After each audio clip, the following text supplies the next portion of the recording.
Se você também gosta de lembrar daqueles animes que talvez não tenham sido os maiores fenômenos absolutos, mas viraram tesouros da infância, já deixa o like, se inscreve no canal e vem comigo. Porque falar de Shurato é falar de um daqueles clássicos que, para muita gente no Brasil, tinha uma energia quase secreta. Quem viveu sabe. Havia algo diferente ali. Entre reencarnação, amizade e armaduras brilhando, Shurato apareceu como um segredo precioso da nossa geração, num período em que os animes japoneses começavam a ganhar espaço no imaginário brasileiro. Ele surgiu trazendo um universo espiritual, colorido e intenso. Não era só ação, havia um ar místico que o tornava distinto. Enquanto outros animes conquistavam pela força direta, Shurato chamava também pelo mistério. A premissa já tinha algo fascinante. Um garoto comum sendo transportado para um outro mundo, ligado a forças espirituais, deveres antigos e batalhas que iam muito além do plano físico. Para a criança e para o adolescente brasileiro dos anos 90, isso soava enorme. Era aventura com um perfume de lenda. Era como se o anime dissesse que existia um plano invisível por trás das coisas. E que coragem também era um chamado interior. O protagonista carregava aquele tipo de idealismo que conversa bem com a juventude. Havia pureza, vontade de proteger, lealdade e também confusão diante do destino. Isso fazia com que o público acompanhasse a jornada, não só pelas lutas, mas pela sensação de descoberta. O universo era maior do que o personagem, e nós íamos entendendo tudo junto com ele. Esse mecanismo sempre funciona quando a imaginação está aberta. E nos anos 90, ela estava no Brasil. Shurato ganhou força porque chegou em um tempo de fome por fantasia japonesa. O público que já tinha se encantado com guerreiros, armaduras e narrativas mais dramáticas encontrou ali mais uma porta de entrada. Só que Shurato tinha um tempero próprio. A inspiração espiritual, os nomes, o clima e o simbolismo davam ao anime uma identidade menos ocidentalizada. Isso talvez tenha limitado seu alcance para alguns, mas para outros foi exatamente o que tornou tudo tão memorável.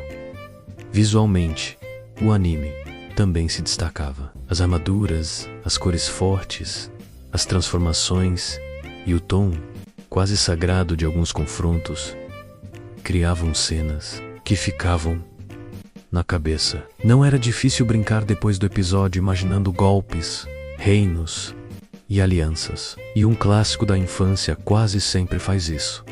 Ele não termina nos créditos. Ele continua na rua, no quarto, no caderno e na imaginação. As curiosidades ajudam a entender seu espaço especial. Primeiro, Shurato misturava ação com referências espirituais de um jeito pouco comum no Brasil. Segundo, sua semelhança superficial com outros animes de armadura fez muita gente se aproximar, mas era o clima místico que fazia a série permanecer. Terceiro, os personagens e o universo tinham uma aura de destino e reencarnação que dava peso diferente às batalhas. Talvez por isso o anime seja tão querido por quem o viu na infância. Ele parecia mais contemplativo em alguns momentos, mais simbólico. Havia luta, claro, mas havia também uma sensação de travessia espiritual. A criança talvez não soubesse explicar isso com essas palavras.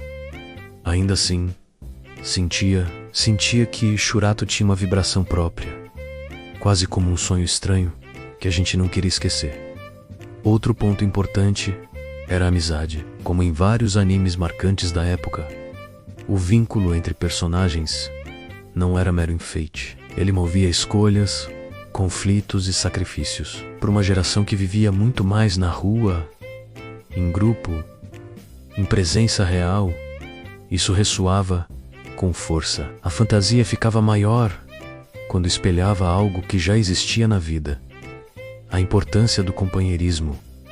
Shurato hoje é perceber como alguns sucessos não precisam ter sido os campeões absolutos de audiência para serem gigantes no coração. Às vezes, a memória não funciona por números, funciona por atmosfera.